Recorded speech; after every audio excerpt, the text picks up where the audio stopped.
First of all, I would like to thank to the grace of heaven, the virtue of our holy teachers, and the mercy of our Lao Qianren, and Dao transmitting masters, and all of you to give me this opportunity to share the great learning three with you. As you can see on the screen, I will wrap up the way of achieving by sharing a few more examples and a quick summary. After that, I will move on to the next topic, root and branches, but more. The book, The Great Learning, teaches people how to be great, how to achieve greatness. It begins by presenting three guiding principles: manifest innate virtue, renew people, and attain supreme good. The first topic is the three guiding principles. To fully grasp these principles, we must start by understanding our true nature. Everyone possesses true nature, which originates from heaven and is a gift from God. From the true nature rises innate virtue, which is bright and beautiful. The first principle is to manifest or show our innate virtue. Once we are doing this, we should also help others manifest their innate virtues as well. This is the second principle, renewing people. If we succeed in manifesting our own virtues and renewing others, we will ultimately attain supreme good, the third and the last principle. The opening sentence, the great learning, can be translated as: the way of the great learning lies in manifesting innate virtue, renewing people, and attaining supreme good. Next, we will discuss on second topic in the classic text of the great learning, the topic that follows the three guiding principles, the way of achieving goal, or how to achieve goal. In this classic text, 6 stages or conditions are outlined. Know the goal, settle mind, be tranquil, be content, be deliberate, and achieve the goal. Let me briefly review each of them. The first stage is knowing the goal, which means having a clear target in mind. And it means that we clearly know what to pursue and how to achieve it. Additionally, we should be aware of what we should not do. In our life, we have different goals, different stages. According to the great learning, the ultimate goal for every human should be to attain supreme good, or we can say attain Buddhahood. How can we achieve this? The three guiding principles provide the end. Manifest our innate virtue, then renew the people by helping them manifest their own virtues, and ultimately attain supreme good. For those cultivating Tao, to attain supreme good, we should diligently study and cultivate Tao. Furthermore, we should invite more people to receive Tao. We may serve as temple hosts or hostess, or even become Tao lecturers. By actively participating in temple affairs, we may ultimately attain supreme good. Once we have a clear goal and understand what to pursue and how to achieve it, our minds become focused, and it prevents our thoughts from becoming aimless and chaotic. Clear goal brings clarity and settlement to the mind. Once the mind is settled, we are focused, concentrated, undisturbed, unwavering, and steadfast. The third stage, be tranquil. When our mind settles, we are free from disturbances, and tranquility follows. In this state, we feel secure, comfortable, and we will find the inner peace. This leads to the fourth stage, be content. The fifth stage is be deliberate. When we are content, we can see things clearly and make wise judgments and thoughtful consideration. This is deliberation. When we think deeply and act wisely, we gain a clear understanding of our situation. This helps us make sound judgment and take the right action, making it easier to achieve our goal.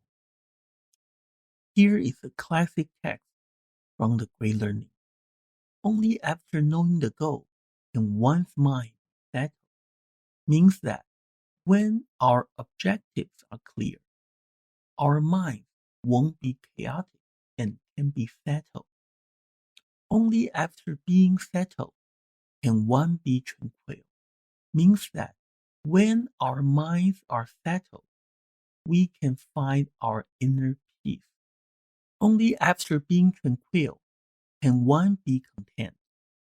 Means that when our minds are tranquil, we can feel at ease and happy. Only after being content can one be deliberate.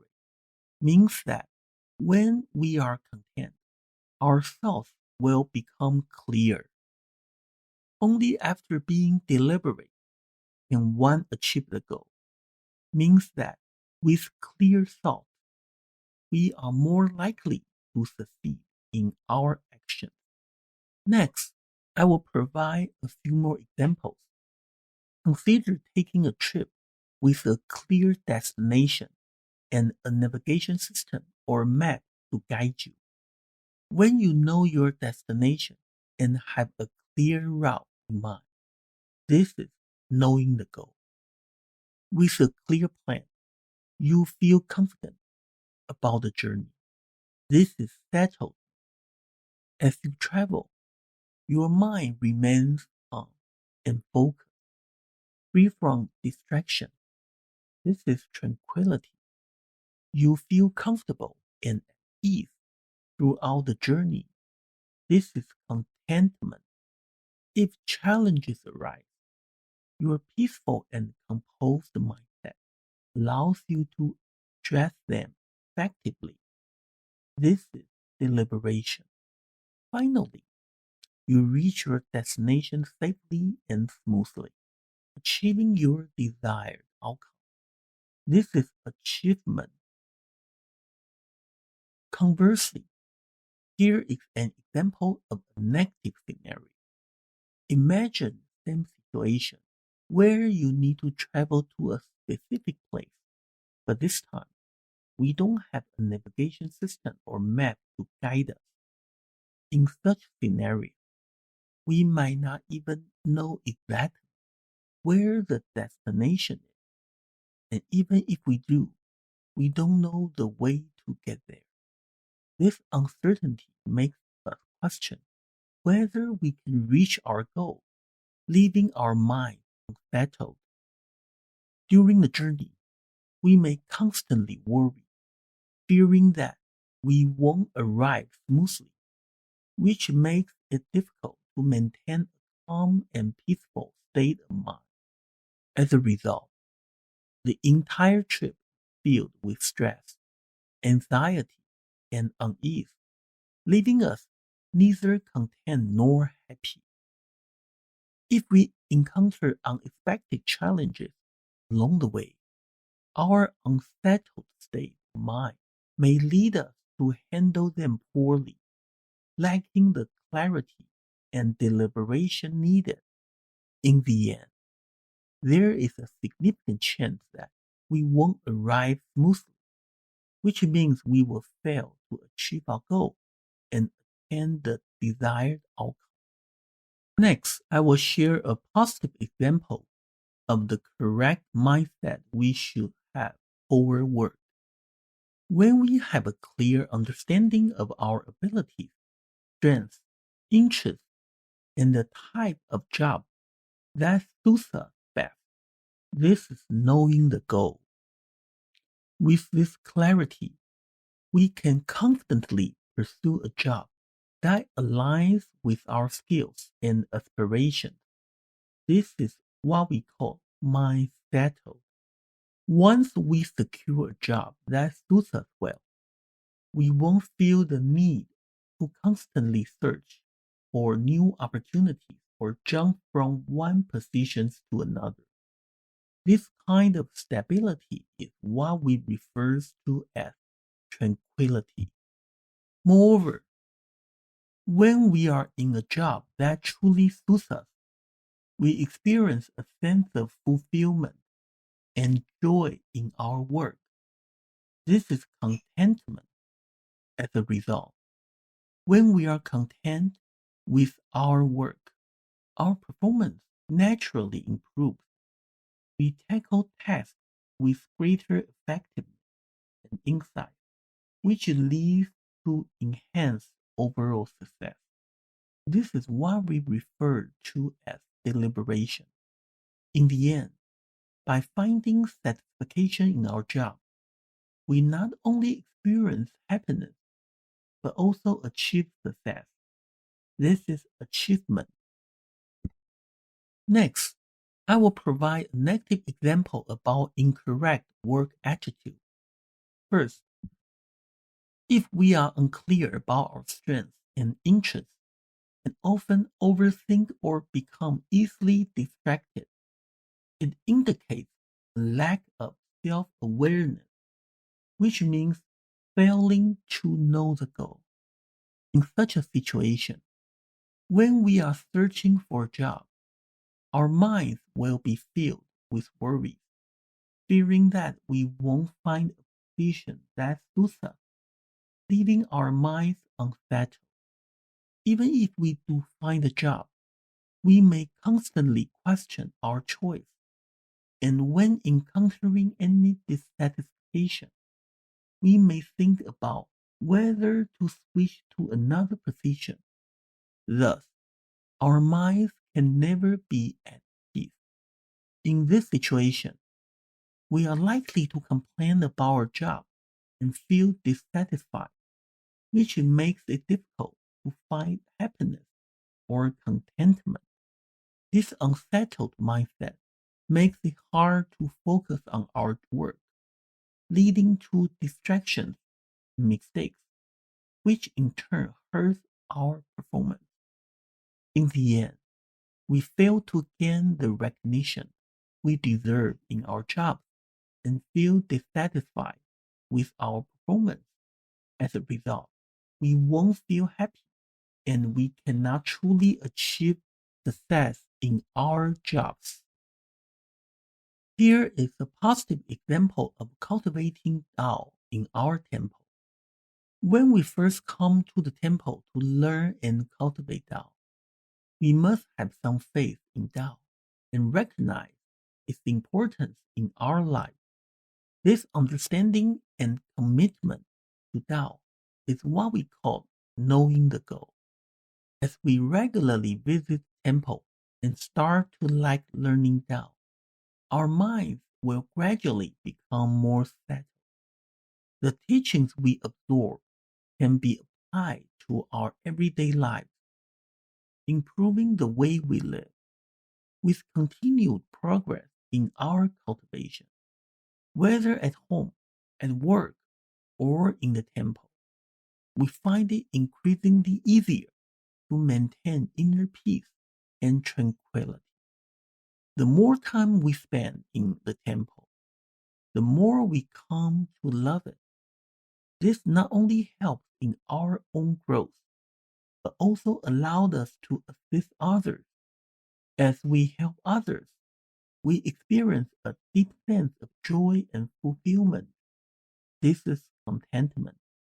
We come to the temple not only to learn, but also to gain the wisdom of ancient saints and sages, applying their teachings to make our lives smoother and more meaningful. This is deliberation. In the end, we lead a joyful, meaningful life, constantly striving toward the goal of becoming saints and sages. and finally attain Zenhood. This is achievement. Next, I will not provide a negative example of cultivating Tao in the temple, as I sincerely wish for all of you to be successful in your Tao cultivation. Next, let's discuss what to do if we really cannot find our direction and goals. If it is a personal matter, here are a few suggestions for everyone. First, seek advice from elders or experienced individuals, as mentioned in the previous story. Their wisdom can guide us when we feel lost. Second, it is crucial to understand our own ability, interests, and strengths. Self-understanding is the first step toward success. Third, can you maintain a calm and peaceful mind in any situations? When the mind is not disturbed, it becomes settled. When the mind is settled, it becomes calm. When the mind is calm, you can find inner peace, and wisdom will naturally emerge. Fourth, once we set a goal, we must strive to achieve it. The goal doesn't need to be large at first. We can break it down into smaller, more manageable tasks and accomplish them one by one, making it easier to reach the end goal.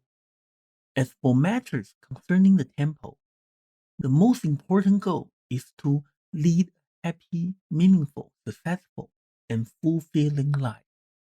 But how do we achieve this? It all comes down to following the 5 principles: learn, cultivate, preach, propagate, and practice. In the temple, there's no need to overthink things. As the saying goes, the simple-minded person is blessed. Just listen, follow the right teachings, and success will naturally come. As long as we diligently cultivate in the temple, we will eventually attain Buddhahood or Zenhood.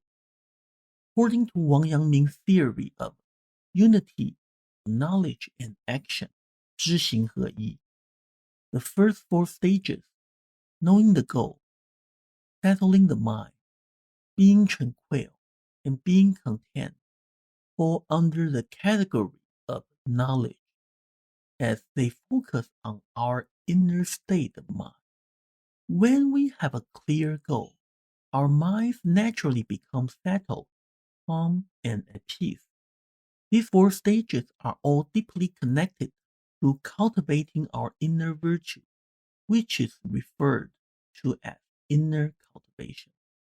Once our mind is content, we can progress to the next stages of deliberation and achievement, which belong to the category of action.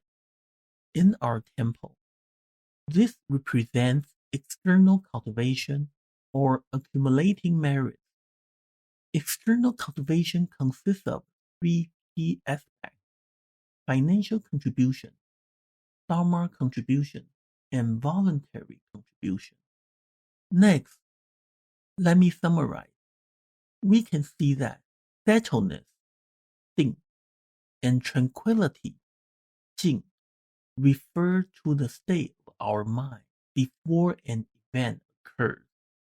There is a saying, when things come, respond with your true nature. When things go, return to tranquility in your true nature. This emphasizes the importance of preparing our mindset before something happens.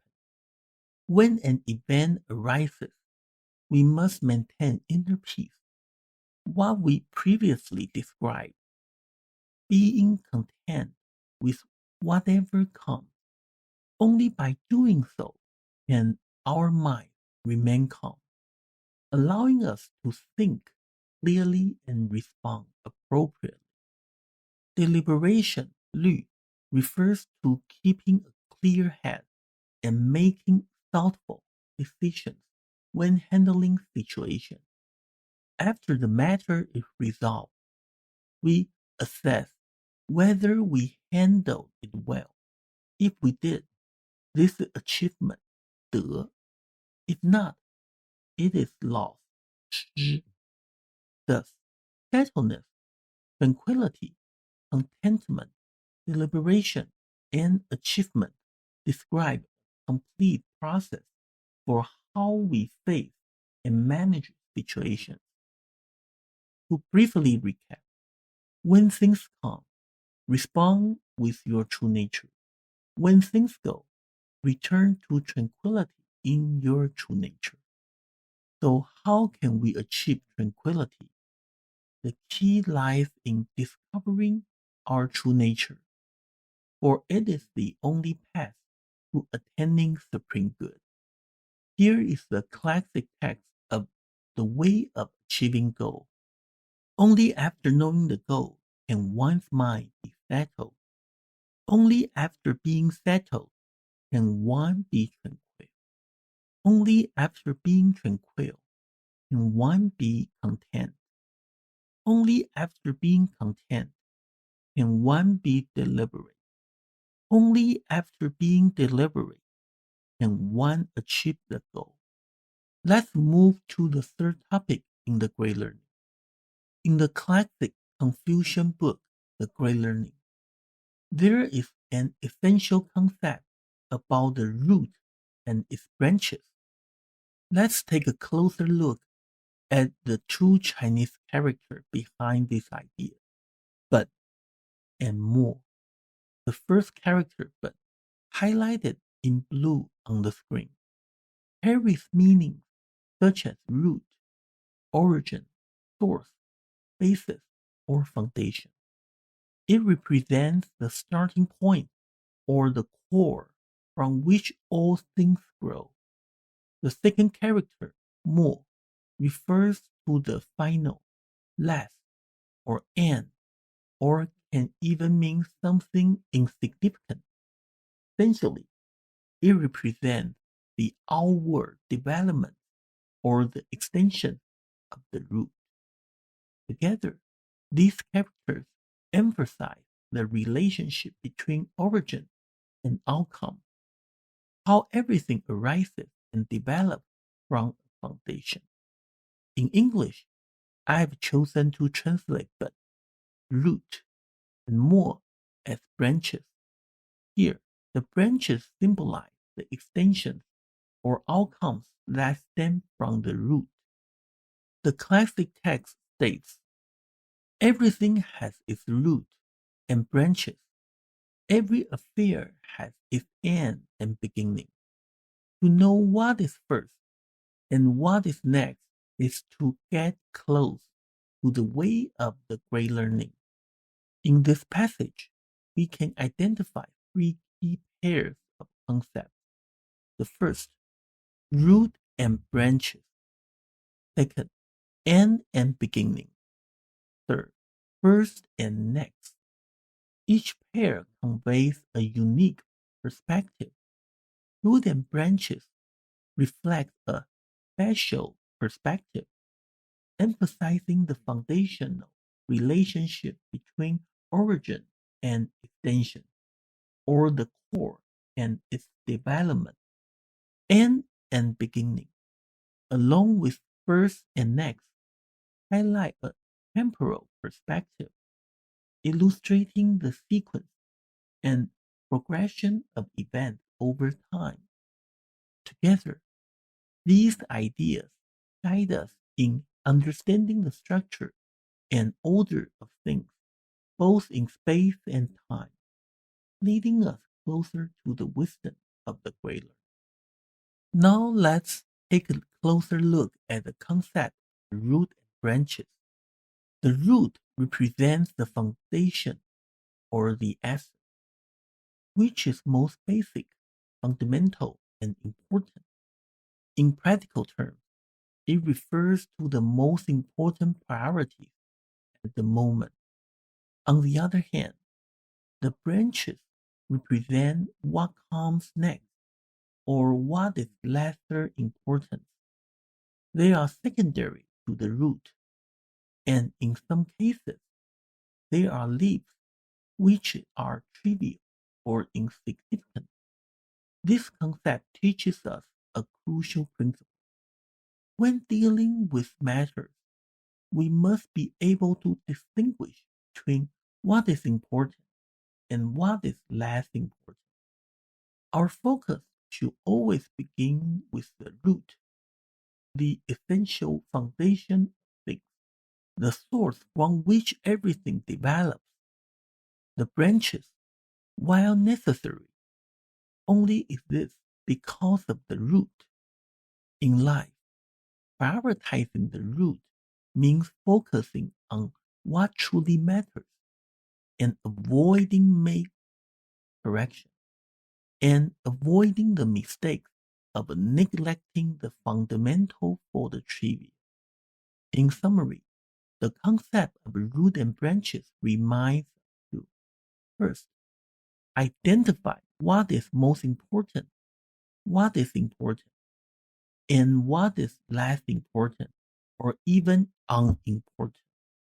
Second, prioritize correctly, always beginning with the root. Let me share a short example to illustrate misplaced priority. A man purchased a beautiful bookshelf, but it stood empty without a single book. His friends are curious why there are no books on it.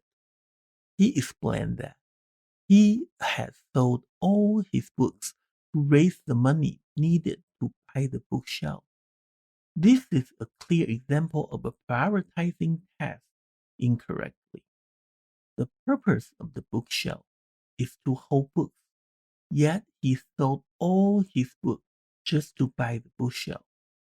It simply doesn't make sense. You might think, surely no one would make such an unwise decision. But let's change the story slightly. Replace the bookshelf with money and the books with health. Suddenly, this scenario becomes a reality for many people.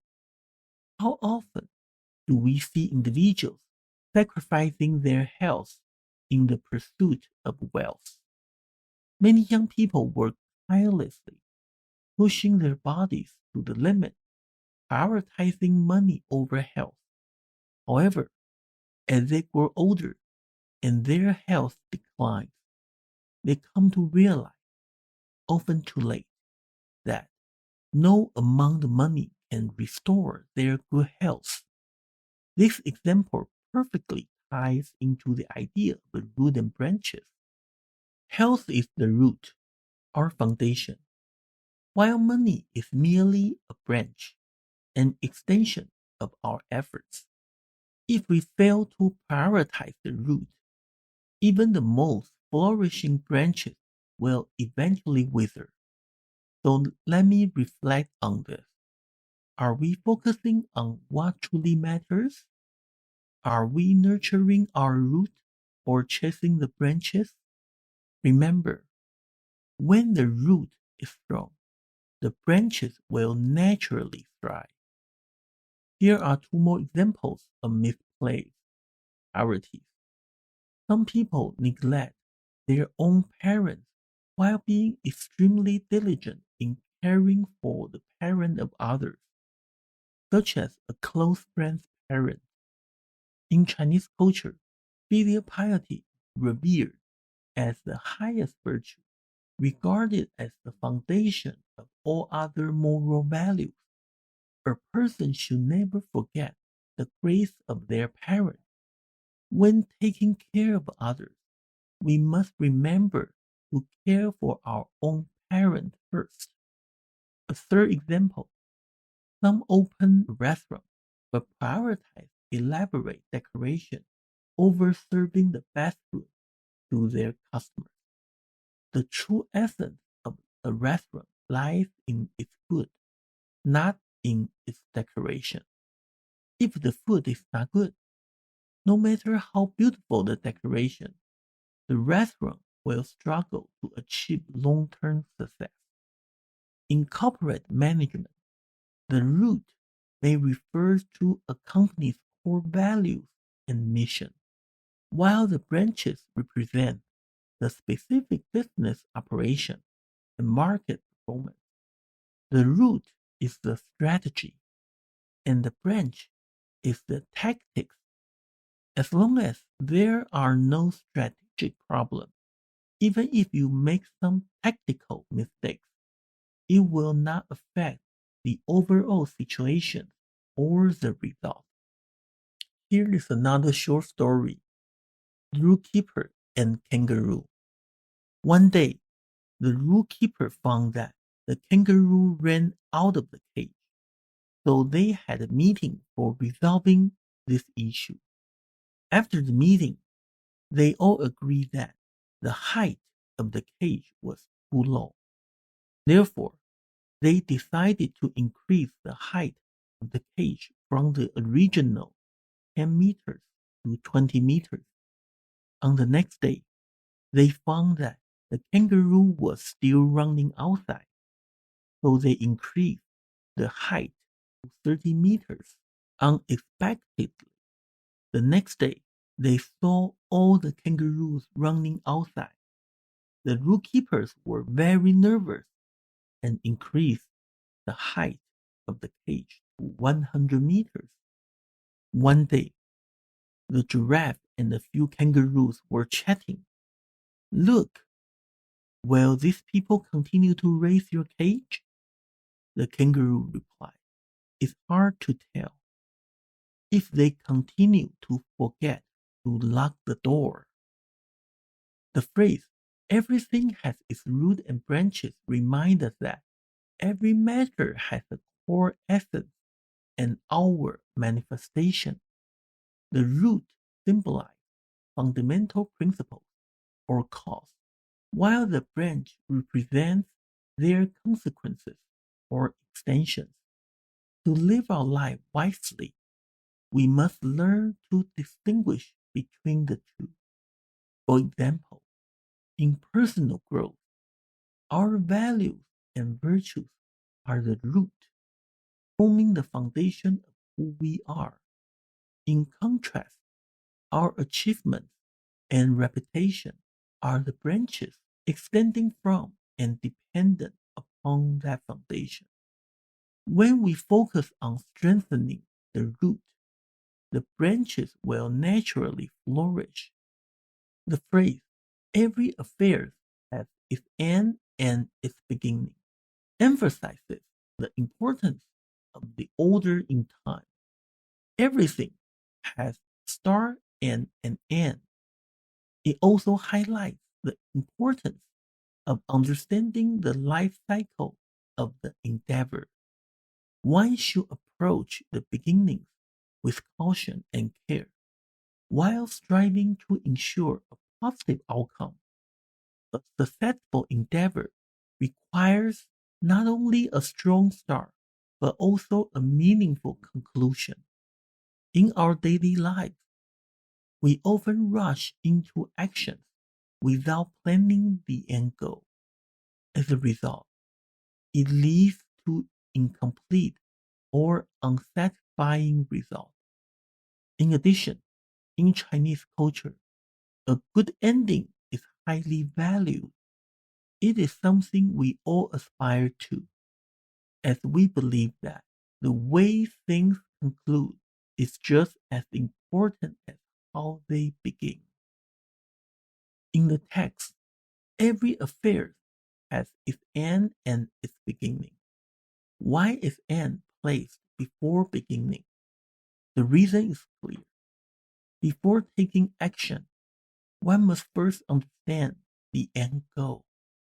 In our previous discussion, we emphasized knowing the goal is the first step in achieving it. Therefore, before acting, we must first have a clear vision of the desired outcome. From there, we can trace back to the beginning and formulate the necessary steps to reach that goal. Why is end placed before beginning? Before taking action, the planning phase is crucial. In this phase, it is essential to clearly define the end goal. Once the goal is clear, we can then map out the steps needed from the beginning to the end. Without a clear understanding of the end goal from the start, we risk losing our direction. Therefore, knowing the end or the goal is vital. It is the foundation of the entire process. During the execution phase, we start from the beginning and follow order and plan established during the planning phase. If we don't maintain this order, we may stray from the intended way. Thus, in the planning phase, we start with the end in mind and trace back to determine the steps needed to reach it. In the execution phase, we start from the beginning and follow the planned order all the way to the end. In short, begin with the end in mind. Here are the 6 stages in the process of achieving a goal. The planning phase covers the first 4 stages and part of the fifth. Knowing the goal, settling the mind, being tranquil, being content, and being deliberate all fall within this phase. In the planning phase, we begin by understanding the end goal, which is why knowing the goal comes first. In the execution phase, we follow the established order and start from the beginning. By maintaining a clear mind, we can define the right steps, adhere to the plan, and move forward with confidence. If we follow the proper order, success will follow. Prioritization is a key lesson in doing things. Confucianism advocates completing tasks systematically and orderly, avoiding disorder or seeking quick success and instant benefits. When we understand root, the most important now, and branches, next or less important, beginning and end, and the sequence of priorities, we can draw closer to living in harmony with Tao. Let's explore the relationship between the root and branches and the 3 guiding principles. The root represents the first priority or the most important things we should focus on. In the context of the third guiding principle, this is manifesting one virtue. On the other hand, renewing the people comes next. It is less important in comparison. While both are vital, if we must choose one, we should prioritize manifesting virtue. Cultivating our virtue and refining our minds is the foundation for everything else. This means we shouldn't focus solely on external activities like bringing people to receive Tao or engaging in expensive temple work while neglecting self-cultivation. If we fail to eliminate bad habits and cultivate self, even after 20 or 30 years of practice, our shortcomings will still remain. This is not the proper path to cultivating Tao. As Zhengzi, as Zhengzi correction, as Zhengzi reminds us, we need to tell what is the root and what are the branches, what is truly important and what is of secondary importance. However, less important doesn't mean unimportant or something we can ignore. The less important tasks are often still essential, but they should follow in priority. Here are a few examples to illustrate the concept of root and branches. As mentioned earlier, The root refers to the most important aspect, while the branches represent what comes next or is of lesser importance. For example, when comparing manifesting virtue with renewing the people, manifesting virtue is the root. It is more important. Similarly, when contrasting enlightening oneself with enlightening others, enlightening oneself is the root. After all, if you cannot enlighten yourself, how can you effectively enlighten others? In the process of cultivation, receiving Tao and cultivating Tao are the root, while attaining Buddhahood is the result, the branch.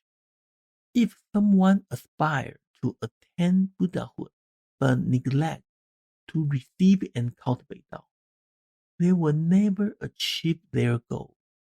There's a well-known saying, you reap what you sow. If you wish to harvest, you must first sow the seed. In this sense, the cause is the root, and the effect is the branch. When comparing the true nature with the physical body, the true nature is the root, the essence of our being. The physical body, while important, is secondary in comparison. By understanding this relationship between cause and effect, or root and branches, we should prioritize what is fundamental and essential, as everything else naturally follows. Next is a short story between master and the disciple regarding what you have learned in cultivation. One day, the master asked the little monk, sitting tight under a tree, tell me what is your experience in cultivation? The little monk replied, the reason why I cultivate is solely to gain supernatural powers. As to keep precepts and contribution, I'm not interested in them at all. The master said, manipulating supernatural power is like the branches of a tree, and keeping precepts and contribution are like the root of the tree. Without the root of the tree, how can there be branches of the tree? You are wrong about the relationship between the root and the branches.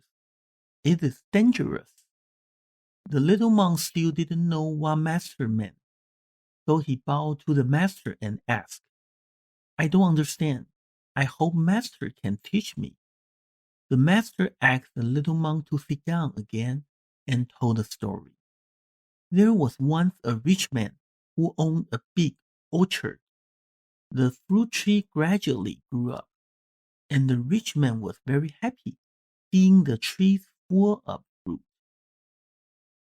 When it was time to pick fruit, he walked leisurely in the orchard, and he looked up and looked around from time to time.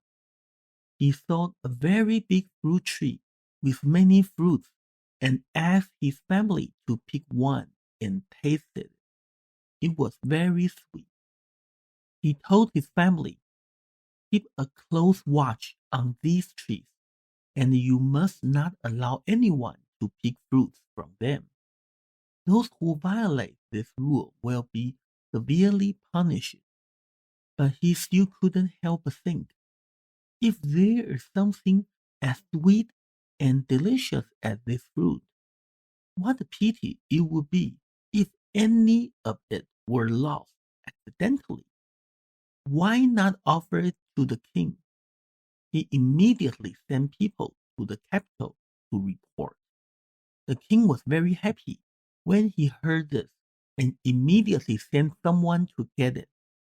But the tree was so tall and thick that it was difficult to climb up, and several persons tried a few times, all fell down. The rich man lost his temper and looked at the fruit of the tree, and suddenly came up with a tricky idea.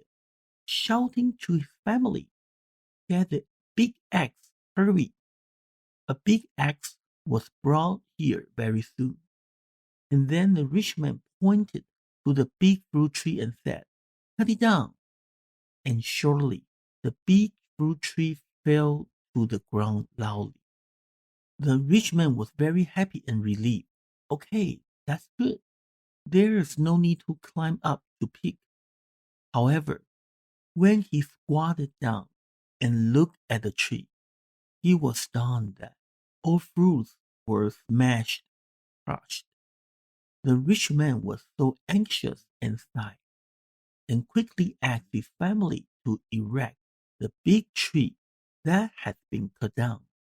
But how can a fruit tree be replanted when its stem and root had been cut down? A big good fruit tree was thus destroyed by the ignorant rich man. The story told by the master finally awakened the little monk. The little monk nodded repeatedly, and while worshipping, he suddenly said, yes, I just want to obtain the supernatural power, but ignore keeping precepts and contribution, which truly lead to eternal life. It is indeed a reversal of the relationship between root and the branches, and there will be no good results. I'm so ignorant. I must practice according to the instruction of the master. Here is a true story shared by Master Pan from the Fude Temple that happened more than 30 years ago. At that time, Master Pan was propagating Tao in Southeast Asia. When he had the opportunity to bring some local Tao members to visit Bai Shui Shendi, Grand Senior Elder in Taiwan, they prepared around 14 questions to seek his advice and guidance. When they arrived in Taiwan and met Grand Senior Elder, he began speaking. He spoke for about 20 to 30 minutes without anyone presenting him with the questions beforehand. As he spoke, Master Pan noticed something remarkable. Grand Senior Elder began answering their questions one by one in the exact order they were listed on the paper. By the end of his speech, Grand Senior Elder answered all questions, and this was before anyone asked him the questions. When he finished, Grand Senior Elder asked, are there any more questions? At that point, a junior Tao member, unaware that all their answers had already been answered, raised his hand. Grand Senior Elder gently asked, were you listening to what I just said? Master Pan told this story directly to me, and I'm really impressed. This incident is a beautiful example of 至诚之道可以前知 from the doctrine of the Ming, meaning that those with utmost sincerity can foresee what is to come. Bai Shui Shendi was undoubtedly one of those remarkable people whose sincerity and cultivation enabled him to understand and respond to others' concern with profound clarity and foresight. I have a thought-provoking article, 3 types of problems, and I would like to share with you. There are only 3 types of problems in life: one's own problems, others' problems, and God's problems. The reason why people have troubles is that they forget about their own problems, try to solve other people's problems, and worry about God's problems. However, the fact is that we cannot get rid of our own problems by not facing them, and we should not intervene in others' problems. Not to mention, worry about God's problem is just a waste of time. People often go against this fact and get themselves into unnecessary trouble. Our own problems are things we can and should manage ourselves, like whether we want to go to work, to be happy, to get married, to help others. Others' problems are not our responsibilities and not under our control, like Mr. Lin's divorce, Mr. John's job change. Why is it that I help others, yet they don't appreciate me? God's problems are concerns beyond the scope of a human abilities, like typhoons, earthquakes, fate. Who is going to win lottery? Those are God's problems. If you take good care of your own problems, don't try to intervene in others' problems, and don't worry about God's problems. You may eliminate most of your troubles by following this simple rule. Yet many people fail to do so. Many people want to intervene in others' affairs, especially parents in their children's lives, often leading to strained relationships. While it is natural for parents to worry about their children, it is important to remember that avoid damaging the parent-child relationship through excessive interference. Business owners often worry that a weak economy will cause their business to decline.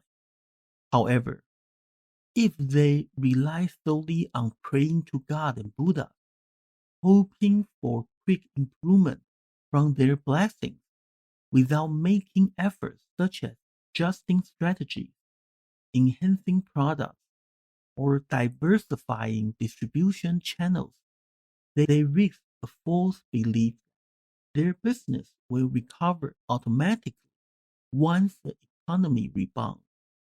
Relying solely on divine intervention often results in the unfortunate reality of having to shut down the business to avoid further losses. There's a saying, God helps those who help themselves. We have been getting the important things wrong. We neglect the things we can change ourselves, but focus instead on meddling in others' affairs. If we keep praying for God's blessing, but don't take care of our own problems, and keep trying to intervene in others' problems, do you think God will help us? If God does, then it is not fair to those who are working hard and self-motivated, isn't it? If we can take care of our own responsibilities well, without intervening in others' problems, we will become more happy, comfortable, and free from worries. I believe it will be easier to receive blessings from God and Buddha, right? Here is a classic text for the root and its branches. Everything has its root and branches. Every affair has its end and its beginning. To know what is first and what is next will be getting close to the way of the great learner. I will end my speech here. For any mistake I made, I apologize to God and Buddha, and your suggestions are welcome. Thank you very much. Thank you.